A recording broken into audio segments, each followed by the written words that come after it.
ಇವ್ರನ್ನ ಯಾಕೆ ಮಿನಿ ಲೀಕಾಸುರರು ಅಂತ ಕರಿತಾ ಇದ್ದೀವಿ ಅಂತ ಹೇಳಿದರೆ, ಬಹಳ ಮುಖ್ಯವಾಗಿ ಇವರು SSLCಯ ಪ್ರಿಪರೇಟರಿ ಎಕ್ಸಾಮ್ನ ಕ್ವಶನ್ ಪೇಪರ್ಗಳನ್ನು ಲೀಕ್ ಮಾಡಿದ್ದಾರೆ. ಪ್ರಿಪರೇಟರಿ ಅನ್ನುವಂಥದ್ದು ಒಂದು ಫೈನಲ್ ಎಕ್ಸಾಮ್ಗೆ ನಡೆಸ್ತಾ ಇರುವಂತಹ ತಾಲೀಮು. ಹೀಗಾಗಿ ಇದೊಂದು ರೀತಿಯಂತಹ ಮಿನಿ ಎಕ್ಸಾಮ್ನ ರೀತಿಯಲ್ಲಿರುವಂಥದ್ದು. ಇದು ಈ ಮಿನಿ ಎಕ್ಸಾಮ್ನ ಪ್ರಶ್ನೆ ಪತ್ರಿಕೆಗಳನ್ನು ಲೀಕ್ ಮಾಡಿದ್ದಾರೆ.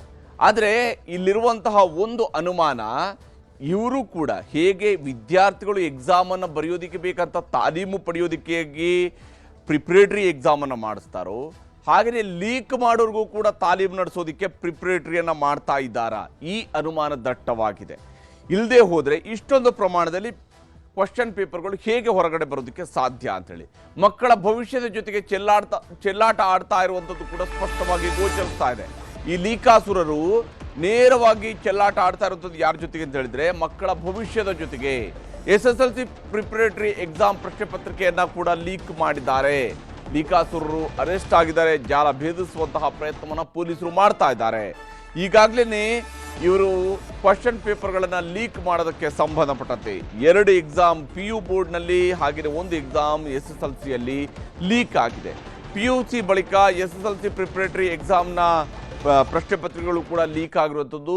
ಈ ಲೀಕಾಸುರರು ಮಾಡ್ತಾ ಇರುವಂತಹದ್ದು ಯಾವ ಸ್ವರೂಪದಲ್ಲಿ ಇವರು ಪ್ರಶ್ನೆ ಪತ್ರಿಕೆಗಳನ್ನು ಹಾಗಾದರೆ ಮಾರಾಟಕ್ಕೆ ಇಟ್ಟಿದ್ದಾರೆ, ಎಷ್ಟು ಪ್ರಮಾಣದಲ್ಲಿ ಮಾರಾಟಕ್ಕೆ ಇಟ್ಟಿದ್ದಾರೆ ಅಂತ ನೋಡಿದಾಗಲೇ ನಿಜಕ್ಕೂ ನಮ್ಮ ಮಕ್ಕಳ ಭವಿಷ್ಯ ಏನು ಅನ್ನುವಂತಹ ಪ್ರಶ್ನೆ ಸಹಜವಾಗಿಯೇ ಕಾಡುತ್ತೆ. ಸಹಜವಾಗಿಯೇ ಇರುವಂತಹ ಪ್ರಶ್ನೆ ಇದು. ಮಕ್ಕಳ ಭವಿಷ್ಯವೇನು? ಇವರು ಈ ರೀತಿಯಾಗಿ ಪೇಪರ್ ಲೀಕ್ ಮಾಡ್ತಾ ಹೋದರೆ ನಿಜವಾದಂತಹ ಅರ್ಹ ಮಾರ್ಕ್ ಪಡಿಬೇಕಾದಂತಹ ವಿದ್ಯಾರ್ಥಿ ಅನ್ನೆಸೆಸರಿಯಾಗಿ, ಅತ್ಯಂತ ಅನಾವಶ್ಯಕವಾಗಿ ಬೇರೆ ಕಾಂಪಿಟೇಟರ್ಸನ್ನು ಇಟ್ಕೊಳ್ಬೇಕಾದ ಪರಿಸ್ಥಿತಿ ನಿರ್ಮಾಣ ಆಗುತ್ತೆ. ಅಂಥದ್ದೊಂದು ವಾತಾವರಣವನ್ನು ಈ ಕ್ವಶನ್ ಪೇಪರ್ ಲೀಕ್ ಮಾಡ್ತಾ ಇದೆ. ಇಲ್ಲಿ ಕ್ವಶನ್ ಪೇಪರ್ಗೆ ಸಂಬಂಧಪಟ್ಟಂತೆ ಕಾಸು ಕೊಟ್ಟರೆ ಕ್ವಶನ್ ಪೇಪರ್ ಸಿಗುತ್ತೆ. ಇದು SSLC ಬೋರ್ಡ್ನ ಎಕ್ಸಾಮ್ಗೆ ಸಂಬಂಧಪಟ್ಟಂತೆ ಇರುವಂತಹ ಮಾತು. ಮಾರ್ಕೆಟ್ನಲ್ಲಿ ತರಕಾರಿ ಸಿಗೋ ಥರವಾಗಿ ಪ್ರಶ್ನೆ ಪತ್ರಿಕೆಗಳು ಸಿಗ್ತಾ ಇದ್ದಾವೆ. ಪ್ರಶ್ನೆ ಪತ್ರಿಕೆಗಳು ಅಂದರೆ ಅದರ ಪಾವಿತ್ರ್ಯತೆ ಏನು, ಅದು ಕೂಡ SSLC ಎಕ್ಸಾಮ್ ಅಂದರೆ ಅದಕ್ಕಿರಬೇಕಾಗಿರ್ತಕ್ಕಂತಹ ಪ್ರಿಪ್ರೇಷನ್ ಏನು, ಯಾವ ಸ್ವರೂಪದಲ್ಲಿ ವಿದ್ಯಾರ್ಥಿಗಳ ಭವಿಷ್ಯವನ್ನು ನಿರ್ಣಯಿಸುವಂತಹ SSLC ಎಕ್ಸಾಮ್ನ ಕ್ವಶನ್ ಪೇಪರನ್ನು ಏನು ಹೇಳ್ತಿದ್ದಾರೆ, DM ಮಾಡಿ ಫಾಲೋ ಮಾಡಿ ಪ್ರಶ್ನೆ ಪತ್ರಿಕೆ ಪಡೀರಿ, DM ಮಾಡಿ ಫಾಲೋ ಮಾಡಿ ಪ್ರಶ್ನೆ ಪತ್ರಿಕೆ ಪಡೀರಿ. ಇದು ಲೀಕಾಸುರರು ಕೊಡ್ತಾ ಇರುವಂತಹ ಮೆಸೇಜ್. ಯಾರಿಗೆ ಕೊಡ್ತಿದ್ದಾರೆ? ವಿದ್ಯಾರ್ಥಿಗಳಿಗೆ ಕೊಡ್ತಾ ಇದ್ದಾರೆ. PUC SSLC ಪ್ರಶ್ನೆ ಪತ್ರಿಕೆಗಳು ಲೀಕ್ ಆಗಿರುವಂಥದ್ದು. ಇದರ ಮೂಲಕವಾಗಿ ಕಾಸು ಮಾಡ್ಕೊಳ್ತಾ ಇದ್ದಾರೆ ಒಂದು ಭಾಗ. ಆದರೆ ಶಿವಮೊಗ್ಗ, ಬೆಂಗಳೂರು ಸೇರಿದಂತೆ ಹಲವೆಡೆ ಪ್ರಶ್ನೆ ಪತ್ರಿಕೆಗಳು ಲೀಕ್ ಆಗ್ತಾ ಇರುವಂಥದ್ದು ಗೋಚರಿಸ್ತಾ ಇದೆ. ಶಿವಮೊಗ್ಗದಲ್ಲಾಗಿದೆ, ಬೆಂಗಳೂರಿನಲ್ಲಾಗಿದೆ, ಕಲಬುರಗಿಯಲ್ಲಾಗಿದೆ. ಪರೀಕ್ಷೆಗೂ ಮುಂಚಿತ ದಿನವೇ ಎಲ್ಲೆಡೆ ಪೇಪರ್ಗಳು ಸಿಗ್ತಾ ಇದ್ದಾವೆ. ಕ್ವಶನ್ ಪೇಪರ್ ಒಂದು ದಿವಸ ಮುಂಚಿತವಾಗಿಯೇ ಸಿಗ್ತಾ ಇದ್ದಾವೆ. ಪ್ರಿಪರೇಟರಿ ಎಕ್ಸಾಮ್ನಲ್ಲೇ ಈ ಕತೆ ಆದರೆ ಹೇಗೆ ಇವರು ಪ್ರಿಪರೇಟರಿಗೆ ತಾಲೀಮು ಮಾಡ್ತಾ ಇದ್ದಾರೋ, ಮಕ್ಕಳನ್ನು ತಾಲೀಮು ನಡೆಸ್ತಾ ಇದ್ದಾರೋ, ಹಾಗೆಯೇ ಲೀಕ್ ಮಾಡೋರು ಕೂಡ ತಾಲೀಮು ಮಾಡ್ತಾ ಇದ್ದಾರೆ. ಪ್ರಿಪರೇಟರಿ ಎಕ್ಸಾಮ್ ಮೂಲಕವಾಗಿ 30 ರೂಪಾಯಿ ಕೊಟ್ಟರೆ, ಕೇವಲ 30 ರೂಪಾಯಿ ಕೊಟ್ಟರೆ ಸಾಕು, ಸೋಷಿಯಲ್ ಮೀಡಿಯಾದಲ್ಲಿ ಪೇಪರ್ಗಳು ಸಿಗ್ತಾ ಇದ್ದಾವೆ. ಅಂಥದ್ದೊಂದು ವ್ಯವಸ್ಥೆಗೆ ಈಗ ನಮ್ಮ ರಾಜ್ಯ ಜಾರ್ತಾ ಇದೆ ಅಂತ ಹೇಳಿ. 30 ರೂಪಾಯಿಗೆ ಕೇವಲ ಮಕ್ಕಳ ಭವಿಷ್ಯ 30 ರೂಪಾಯಿ ಮೇಲೆ ನಿಂತಿದೆ. 3 ಲಕ್ಷ ರೂಪಾಯಿ ಡೊನೇಷನ್ ಕೊಟ್ಟು ಮಕ್ಕಳನ್ನು ಓದಿಸ್ತಾ ಇದ್ದಾರೆ. 30 ರೂಪಾಯಿಗೆ ಅವರ ಭವಿಷ್ಯ ನಿಂತಿದೆ. ಇಲ್ಲಿ ಪ್ರಶ್ನೆ ಪತ್ರಿಕೆ ಸೋರಿಕೆ ಬಗ್ಗೆ ನ್ಯೂಸ್ 18 ನಿರಂತರವಾದಂತಹ ವರದಿಯನ್ನು ಮಾಡ್ತಾ ಇದ್ದೀವಿ. ಅತ್ಯಂತ ಜವಾಬ್ದಾರಿಯುತ ನ್ಯೂಸ್ ಚಾನೆಲ್ ಆಗಿ ಅತ್ಯಂತ ಜವಾಬ್ದಾರಿಯುತವಾಗಿ ಈ ಪ್ರಶ್ನೆಗಳನ್ನು ಸರ್ಕಾರಕ್ಕೆ ಕೇಳ್ತಾ ಬಂದಿದ್ದೀವಿ. ಯಾಕೆ ಶಿಕ್ಷಣ ಇಲಾಖೆ ಈ ರೀತಿಯಾಗಿ ಎಕ್ಸಾಮ್ನ ಕ್ವಶನ್ ಪೇಪರ್ಗಳು ಲೀಕ್ ಆಗುವಂಗೆ ಮಾಡ್ತಾ ಇದೆ? ಎಲ್ಲಿ ಲೋಪ ಇದೆ? ಇದು SSLC ಬೋರ್ಡ್ನ ನಿರ್ದೇಶಕರು ಮತ್ತು PU ಬೋರ್ಡ್ನ ನಿರ್ದೇಶಕರಿಗೆ ಗೊತ್ತಿಲ್ಲದೆ ನಡೆಯೋದಕ್ಕೆ ಸಾಧ್ಯನಾ? ಯಾರೋ ಒಬ್ರು 8 ಜನರನ್ನ ಅರೆಸ್ಟ್ ಮಾಡಿದ ತಕ್ಷಣವೇ ಇದೆಲ್ಲವೂ ಕೂಡ ಆಗೋಯ್ತು ಅಂತ ಹೇಳಿ ಅಲ್ಲ. ಮತ್ತು ನ್ಯೂಸ್ 18 ಕನ್ನಡ ಇದನ್ನು ಇಲ್ಲಿಗೆ ಬಿಡೋದೂ ಇಲ್ಲ. ಶಿಕ್ಷಣ ಇಲಾಖೆಯನ್ನು ಬಡಿದೆಬ್ಬಿಸಿದೆ ನ್ಯೂಸ್ 18. ಈಗಾಗಲೇ ನಾವು ನಿರಂತರವಾದಂತಹ ರಿಪೋರ್ಟಿಂಗನ್ನು ಮಾಡ್ತಾ ಇದ್ವಿ. ನ್ಯೂಸ್ 18 ವರದಿ ಬೆನ್ನಲ್ಲೇ 8 ಆರೋಪಿಗಳನ್ನು ಅರೆಸ್ಟ್ ಮಾಡಲಾಗಿದೆ.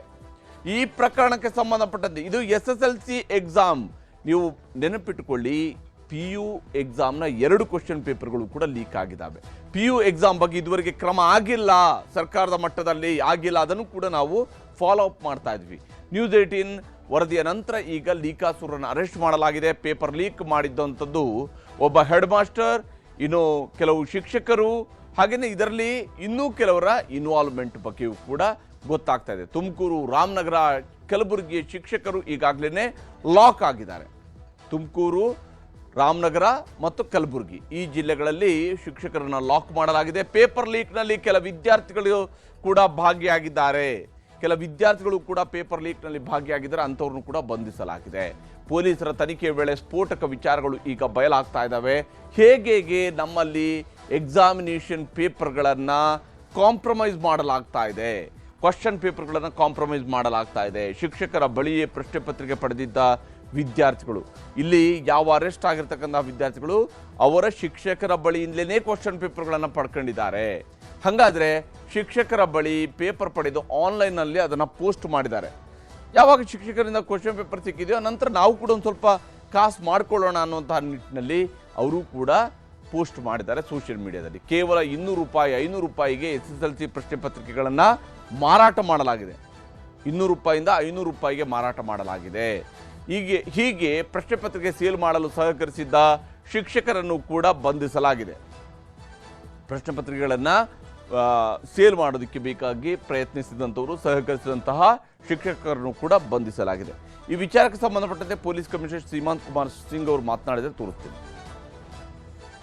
ನಮ್ಮವರು ಕೆಲವು ಮಾಹಿತಿದ ಆಧಾರ ಮೇಲೆ ಕೆಲವು ಅರೆಸ್ಟ್ ಮಾಡಿದ್ದಾರೆ. ಅವರು ಕ್ವೆಶ್ಚನ್ ಮಾಡಬೇಕು ಮತ್ತು ಅವ್ರದ್ದು ಏನು ಪಾತ್ರ ಇದೆ ಅದ್ರ ಬಗ್ಗೆ ಇನ್ನು ಡಿಟೇಲ್ ಏನು ರೋಲ್ ಇದೆ ಅದ್ರ ಬಗ್ಗೆ ಇನ್ವೆಸ್ಟಿಗೇಷನ್ ನಡೀತಾ ಇದೆ. ಫಸ್ಟ್ ಕೆಲವ್ರ ಮಾಹಿತಿದ ಆಧಾರ ಮೇಲೆ ಈ ಸದ್ಯಕ್ಕೆ ಕೆಲವ್ರಿಗೆ ನಾವು ಪಿಕಪ್ ಮಾಡಿದ್ದೀವಿ. ಅವ್ರದ್ದು ಏನು ಪಾತ್ರ ಇದೆ ಮತ್ತು ಅವ್ರ ಇಂಟರ್ನ್ ಯಾರ ಜೊತೆಗೆ ಶಾಮೀಲಾಗಿದ್ದಾರೆ ಮತ್ತು ಆಫೀಸಿಂದ ಅಥವಾ ಪ್ರೈವೇಟ್ ಕಡೆಯಿಂದ ಯಾರ್ಯಾರು ಶಾಮೀಲಿದೆ ಎಲ್ಲರಿಗೂ ನಾವು ಕ್ವೆಶ್ಚನ್ ಮಾಡಿ ಅವ್ರ ರೋಲ್ ಇದ್ರೆ. ಪ್ರಿಪರೇಟರಿ ಎಕ್ಸಾಮ್ ಅನ್ನುವಂಥದ್ದು ಬೋರ್ಡಿಂದಾನೇ ಕ್ವಶನ್ ಪೇಪರ್ ತಯಾರಿಸಿ ಮಕ್ಕಳಿಗೆ ಪರೀಕ್ಷೆ ಮಾಡ್ತಾ ಇರೋದು ಇದು ಫಸ್ಟ್ ಟೈಮ್ ಅಂತ ಅನ್ನುವಂಥದ್ದು. ಅದಕ್ಕೆ ಈ ರೀತಿ ಆಗ್ತಾ ಇದೆಯಾ, ಲೀಕ್ ಆಗುವಂಥದ್ದು? ಇಲ್ಲ, ಹಿಂದೆನೂ ಸಹ ಪ್ರಿಪರೇಟರಿ ಎಕ್ಸಾಮಿನೇಷನ್ ಬೋರ್ಡಿಂದ ಆಗಿದೆ. ಬಟ್ ಈ ಸಾರಿ ಒಂದು ಯಾವ ಸ್ಕೂಲಿಂದ ಲೀಕ್ ಆಗಿದೆ ಅಂತಕ್ಕಂಥದ್ದು ಗೊತ್ತಾಗುತ್ತೆ. ಕಾರಣ ಏನು ಅಂತ ಹೇಳಿದ್ರೆ, ಪ್ರತಿ ಸ್ಕೂಲ್ ಕೋಡನ್ನು ನಾವು ಪ್ರಶ್ನೆ ಪತ್ರಿಕೆ ಮೇಲೆ ಹಾಕಿರ್ತೀವಿ. ಅದನ್ನು ಹೆಡ್ ಮಾಸ್ಟರ್ ಲಾಗಿನ್ ಕೊಟ್ಟಿರ್ತೀವಿ ಮತ್ತು OTP ಬೇಸ್ಡ್ ಅದು ಪ್ರಶ್ನೆ ಪತ್ರಿಕೆ ಅವ್ರು ಡೌನ್ಲೋಡ್ ಮಾಡ್ಕೊಂಡಿರ್ತಾರೆ. ಹಾಗಾಗಿ ಯಾವುದಾದ್ರೂ ಒಂದು ಪ್ರಶ್ನೆ ಪತ್ರಿಕೆ ಆಚೆ ಬಂತು ಅಂತ ಹೇಳಿದ್ರೆ ಯಾವ ಸ್ಕೂಲ್ದು ಅಂತ ಗೊತ್ತಾಗುತ್ತೆ. ಇಮಿಡಿಯೇಟಾಗಿ ನಾವು ಆ ಸ್ಕೂಲ್ ಬಗ್ಗೆನೇ ಪೊಲೀಸ್ ಕಂಪ್ಲೇಂಟ್ ಕೊಟ್ಟಿದ್ದೀವಿ. ಈಗ ತನಿಖೆ ಅದು ಇನ್ಸ್ಟಾಗ್ರಾಮ್ ಹ್ಯಾಂಡ್ಲು ಯಾರು ಮಾಡ್ತಿರೋ ಗೊತ್ತಿಲ್ಲ, ಬಟ್ ಇನ್ಸ್ಟಾಗ್ರಾಮಲ್ಲಿ ಅದು ಬಂದಿದೆ ಅಂತಕ್ಕಂಥದ್ದು. ಅದು ಎಲ್ಲ ಜಿಲ್ಲೆಗೂ ಕ್ವಶನ್ ಪೇಪರ್ಸ್ ಕಾಮನ್ ಇರುತ್ತೆ. ಸೊ ಅದು ಒಂದು ಗುಲ್ಬರ್ಗಾ ಜಿಲ್ಲೆಯಿಂದ ಮತ್ತು ಒಂದು ತುಮಕೂರು ಜಿಲ್ಲೆಯಿಂದ ಮತ್ತು ರಾಮನಗರದಿಂದ ಈ ಥರ ಬಂದಿದೆ ಅಂತಕ್ಕಂಥ ದೂರು ಬಂದಿತ್ತು. ಸೊ ನಾವು ಇಮಿಡಿಯೇಟಾಗಿ ಪೊಲೀಸ್ ಕಂಪ್ಲೇಂಟ್ ಮಾಡಿದ್ದೀವಿ. ಪೊಲೀಸ್ನವರು ತನಿಖೆ ಮಾಡ್ತಾರೆ. ಹೀಗೆ ಇಲ್ಲಿ ಪೊಲೀಸ್ ಕಂಪ್ಲೇಂಟನ್ನು ಮಾಡಿದ್ದಾರೆ, ತನಿಖೆ ನಡೀತಾ ಇದೆ. ಯಾಕೆಂದರೆ ಅಲ್ಲಿ ಕ್ವಶನ್ ಪೇಪರ್ನ ಕೋಡ್ ಇದೆ, ಆ ಕೋಡ್ನ ಆಧಾರದಲ್ಲಿ ಸೆರೆ ಹಿಡಿಯಲಾಗ್ತಾ ಇದೆ ಅನ್ನೋದನ್ನು ಈಗಾಗಲೇ SSLC ಬೋರ್ಡ್ನ ನಿರ್ದೇಶಕರು ಹೇಳ್ಕೊಂಡಿದ್ದಾರೆ. ಆದರೆ ಇಲ್ಲಿ ಇನ್ನೊಂದು ನಡೀತಾ ಇದೆ, ಪ್ರಶ್ನೆ ಪತ್ರಿಕೆ ಲೀಕಿಗೆ ಯಾರು ಹೊಣೆ ಅನ್ನುವಂತಹ ಪ್ರಶ್ನೆಯೂ ಕೂಡ ನಾವು ಕೇಳಲೇಬೇಕಾಗಿದೆ. SSLC ಬಗ್ಗೆ ಮಾತ್ರ ಆಕ್ಷನ್ ಆಗಿದೆ. PUದು ಏನೋ 2 ಕ್ವಶನ್ ಪೇಪರ್ಗಳು ಲೀಕ್ ಆಗಿದ್ದಾವೆ, ಇದುವರೆಗೆ ಆಕ್ಷನ್ ಆಗಿಲ್ಲ. ಇದು ಗಮನಾರ್ಹವಾಗಿರ್ತಕ್ಕಂತಹ ಸಂಗತಿ. ಇಲ್ಲಿ KSEEB ಇಂದ ಆಗಿರುವಂತಹ ಎಕ್ಸಾಮಿನೇಷನ್ಗೆ ಸಂಬಂಧಪಟ್ಟಂತೆ ಇರುವಂತಹ ಕ್ವಶನ್ ಪೇಪರ್ ಲೀಕ್ ಆಗಿದೆ. ಅದಕ್ಕೆ ಸಂಬಂಧಪಟ್ಟಂತೆ 8 ಜನರನ್ನ ಅರೆಸ್ಟ್ ಮಾಡಲಾಗಿದೆ. PU ಬೋರ್ಡ್ ಇನ್ನೂ ಕೂಡ ಅರೆಸ್ಟ್ ಆಗಿಲ್ಲ. ಯಾಕೆ? ಪ್ರಿಪರೇಟರಿ ಪ್ರಶ್ನೆ ಪತ್ರಿಕೆ ಲೀಕ್ ಆಗ್ತಾ ಇದೆ. ಮೇನ್ ಎಕ್ಸಾಮ್ನ ಕತೆ ಏನು? ಮಧು ಬಂಗಾರಪ್ಪನವರು ಇದಕ್ಕೆ ಉತ್ತರದಾಯಿಗಳಾಗ್ತಾರೆ. ಹೇಗೆ ನೀವು ಎಕ್ಸಾಮನ್ನು ನಡೆಸ್ತೀರಿ? ಹೇಗೆ ನಿಮ್ಮ ಮೇಲೆ ನಂಬಿಕೆ ಇಡಬೇಕು ಜನ? ವರ್ಷವಿಡೀ ಕಷ್ಟಪಟ್ಟು ಓದಿದ ಮಕ್ಕಳಿಗೆ ಆಗುವ ಅನ್ಯಾಯವನ್ನು ತಡೆಯೋದು ಹೇಗೆ? ಯಾರು ತಡೀತೀರಿ? ಯಾಕಂದರೆ ಸುಮಾರು 10 ವರ್ಷಗಳ ನಂತರ ಮತ್ತೆ ಈಗ ಕ್ವಶನ್ ಪೇಪರ್ ಲೀಕ್ ಆಗ್ತಾ ಇದೆ. ನಮ್ಮಲ್ಲಿ ಶಿಕ್ಷಣ ಇಲಾಖೆ ಕಣ್ಮುಚ್ಚಿ ಕೂತರೆ ಸರಿಪಡಿಸೋದು ಯಾರು ಸರಿಪಡಿಸೋದಕ್ಕೆ ಸಾಧ್ಯ? ಶಿಕ್ಷಣ ಸಚಿವರೇ ಇಲ್ಲಿ ಕಣ್ಮುಚ್ಚಿ ಕೂತ್ಕೊಂಡ್ರೆ, ಶಿಕ್ಷಣ ಇಲಾಖೆಯವರು ಕಣ್ಮುಚ್ಚಿ ಕೂತ್ಕೊಂಡ್ರೆ ಯಾರು ಸರಿಪಡಿಸ್ತಾರೆ? ಬೇಲಿಯೇ ಎದ್ದು ಹೊಲ ಮೇಯ್ತಿರುವಾಗ ಸರ್ಕಾರ ಮತ್ತು ಸಚಿವರು ಕ್ರಮ ಕೈಗೊಳ್ಳೋದಿಲ್ವಾ? ಅವ್ರು ಕ್ರಮ ಕೈಗೊಳ್ಬೇಕಲ್ವಾ? ಹೇಗೆ ಕ್ರಮ ಕೈಗೊಳ್ತಾರೆ? ಪೊಲೀಸರತ್ತ ಬೊಟ್ಟು ಮಾಡಿ ಇಲಾಖೆಯ ಲೋಪದೋಷಗಳನ್ನು ಮುಚ್ಚಿಕೊಳ್ಳುವಂಥದ್ದು ಸರಿಯೇ? ಕೇವಲ ಪೊಲೀಸರ ಕಡೆಗೆ ಬೊಟ್ಟು ಮಾಡಿದರೆ ಸಾಕ? ಅವರು ಇಲಾಖೆಯ ಲೋಪದೋಷಗಳನ್ನು ಯಾರು ಸರಿಪಡಿಸ್ತಾರೆ? ಈಗಾಗಲೇ ಹೇಗೆ ಅದು OTP ಬೇಸ್ಡ್ ಕ್ವಶನ್ ಪೇಪರ್ಗಳು ಅನ್ನುವಂಥದ್ದನ್ನು ಹೇಳ್ತಾ ಇದ್ದಾರೆ. ಅದರ ಜೊತೆಗೆ ಹಿಂದೆಲ್ಲ ಆಗಿರುವ ತಪ್ಪುಗಳಿಂದ ಇಲಾಖೆ ಇನ್ನೂ ಪಾಠ ಕಲಿತಿಲ್ವಾ? ಎಷ್ಟು ಬಾರಿ ಹಾಗಾದರೆ ಲೀಕ್ ಆಗಬೇಕು? ನಮ್ಮಲ್ಲಿ ಲೀಕ್ ಆದ ಮೇಲೆ ಮತ್ತೆ ಮರು ಎಕ್ಸಾಮ್ ಅನ್ನು ನಡೆಸಬೇಕಂತ ಜವಾಬ್ದಾರಿ ಸರ್ಕಾರಕ್ಕೆ ಬರುತ್ತೆ. ಈ ರೀತಿಯಾದಂತಹ ತೊಂದರೆಯನ್ನ ಮಕ್ಕಳು ಯಾಕೆ ಅನುಭವಿಸಬೇಕು? ಕೇವಲ ಶಿಕ್ಷಕರಿಂದ ಮಾತ್ರ ಪ್ರಶ್ನೆ ಪತ್ರಿಕೆ ಲೀಕ್ ಆಗೋದಕ್ಕೆ ಸಾಧ್ಯನಾ? ಇಲ್ಲೇನೋ 8 ಜನರನ್ನ ಅರೆಸ್ಟ್ ಮಾಡಿದ್ರಲ್ಲ, ಕೇವಲ ಇವ್ರು ಮಾತ್ರನಾ? ಮೇಲಿನ ಹಂತದಲ್ಲಿ ಪ್ರಶ್ನೆ ಪತ್ರಿಕೆಗಳು ಲೀಕ್ ಆಗಿಲ್ಲ ಅನ್ನೋದಕ್ಕೆ ಏನು ಗ್ಯಾರಂಟಿ ಇದೆ? ಮೇಲಿನ ಹಂತದಲ್ಲಿ ಕ್ವಶನ್ ಪೇಪರ್ ಲೀಕ್ ಆಗದೆ ಹೋದರೆ ಇಷ್ಟು ಪ್ರಮಾಣದಲ್ಲಿ ಕ್ವಶನ್ ಪೇಪರ್ ಶೇರ್ ಆಗೋದಕ್ಕೆ ಸಾಧ್ಯ ಆಗುತ್ತಾ? ಹಂಚಿಕೆ ಆಗೋದಕ್ಕೆ ಸಾಧ್ಯ ಆಗುತ್ತಾ? PU ಪ್ರಶ್ನೆ ಪತ್ರಿಕೆಗಳನ್ನು ಲೀಕ್ ಮಾಡಿದಂಥವ್ರು ಯಾರು? SSLCದು ಓಕೆ, 1 ಸ್ಕೂಲು 2 ಸ್ಕೂಲ್ಗಳಲ್ಲಿ ಪ್ರಿನ್ಸಿಪಾಲು, ಮುಖ್ಯೋಪಾಧ್ಯಾಯರು ಹಾಗೆಯೇ ಸಹ ಶಿಕ್ಷಕರನ್ನು ಅರೆಸ್ಟ್ ಮಾಡಲಾಗಿದೆ.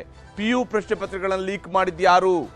PUದು ನಿಮಗೆ ಹಾಗಾದರೆ ಇಂಪಾರ್ಟೆಂಟ್ ಅಲ್ವಾ? ಯಾಕೆ SSLCಗಿಂತ ಮುಂಚಿತವಾಗಿ ಲೀಕ್ ಆದಂತಹ PU ಕ್ವಶನ್ ಪೇಪರ್ಗಳಿಗೆ ಸಂಬಂಧಪಟ್ಟಂತೆ ಇದುವರೆಗೆ ಯಾಕೆ ಅರೆಸ್ಟ್ ಆಗಿಲ್ಲ? ಕೇವಲ SSLCದು ಮಾತ್ರ ಅರೆಸ್ಟ್ ಆಗಿದೆ. ಇಲ್ಲಿ ಭರತ್ ಸೆಲ್ವನ್ ಅವರು ಮಾತಾಡಿದ್ದಾರೆ. PU ಬೋರ್ಡ್ನ ನಿರ್ದೇಶಕರು ಮೊದಲ ಬಾರಿಗೆ ಮಾತನಾಡಿದ್ದಾರೆ. ಕ್ವಶನ್ ಪೇಪರ್ ಲೀಕ್ ಎಲ್ಲ ಆಗಿ ಮೊದಲ ಬಾರಿಗೆ ಇವತ್ತೀಗ ಮಾಧ್ಯಮಕ್ಕೆ ಉತ್ತರವನ್ನು ಕೊಟ್ಟಿದ್ದಾರೆ ಅವರು.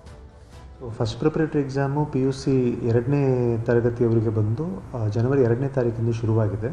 ಕಳೆದ ವಾರ ಬಂದು ಗಣಿತ ವಿಜ್ಞಾನ ಕ್ವೆಶ್ಚನ್ ಪೇಪರು ಮತ್ತು ಇಂಗ್ಲೀಷ್ ಕ್ವೆಶ್ಚನ್ ಪೇಪರು ಸಾಮಾಜಿಕ ಮಾಧ್ಯಮಗಳ ಮುಖಾಂತರ ಬಂದು ಕೆಲವು ಕಡೆ ಮಾತ್ರ ಹೊರಗೆ ಬಂದಿದೆ.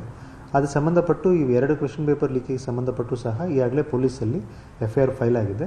ಪೊಲೀಸ್ ಇಲಾಖೆಯವರ ವತಿಯಿಂದ ಈಗ ತನಿಖೆ ಆಗ್ತಾ ಇದೆ. ಈಗ ಈ ರೀತಿ ಘಟನೆಗಳು ಮುಂದೆ ಆಗದೇ ಇರಬೇಕು ಅಂತೇಳಿ ಹೇಳಿ ನಮ್ಮ ಇಲಾಖೆ ವತಿಯಿಂದ ಕೆಲವು ಮುಂಜಾಗ್ರತಾ ಕ್ರಮ ತಗೊಳ್ತಾ ಇದ್ದೀವಿ. ಈಗ ಸದ್ಯ ಬಂದು ನಾವು ಮಾಡಿರುವ ಒಂದು ವಿಧಾನಕ್ಕಿಂತ ಬಂದು 2ನೇ ಪ್ರಿಪರೇಟರಿಲಿ ಇನ್ನೂ ಸ್ವಲ್ಪ ಗೌಪ್ಯತೆಯನ್ನು ಕಾಪಾಡುವ ರೀತಿಯಲ್ಲಿ ಕ್ರಮಗಳನ್ನು ನಾವು ಮುಂದೆ ತಗೊಳ್ತೀವಿ. ಅದು ನಾವು ಚರ್ಚೆ ಮಾಡ್ತಾ ಇದ್ದೀವಿ. ನಾವು ಅಂತಿಮಗೊಳಿಸಿದ ನಂತರ ನಾವು ಸುತ್ತೋಲೆ ಮುಖಾಂತರ ಎಲ್ಲ ಕಾಲೇಜಿಗೆ ತಿಳಿಸ್ತೀವಿ. ಹೀಗೆ ಕ್ವಶನ್ ಪೇಪರ್ಗಳನ್ನು ಮತ್ತಷ್ಟು ಭದ್ರ ಮಾಡುವಂಥದ್ದಕ್ಕೆ, ಸುಭದ್ರ ಮಾಡೋದ್ರ ಕಡೆಗೆ PU ಬೋರ್ಡ್ ಕೂಡ ಮುಂದಾಗ್ತಾ ಇದೆಯಂತೆ. ಸಂತೋಷ. ನಿಜಕ್ಕೂ ಕೂಡ ಇವ್ರಿಗೇನಾದರೂ ತಡೆಯೋದಕ್ಕೆ ಸಾಧ್ಯ ಆಯಿತು ಅಂದರೆ ನಿಜಕ್ಕೂ ಸಂತೋಷ.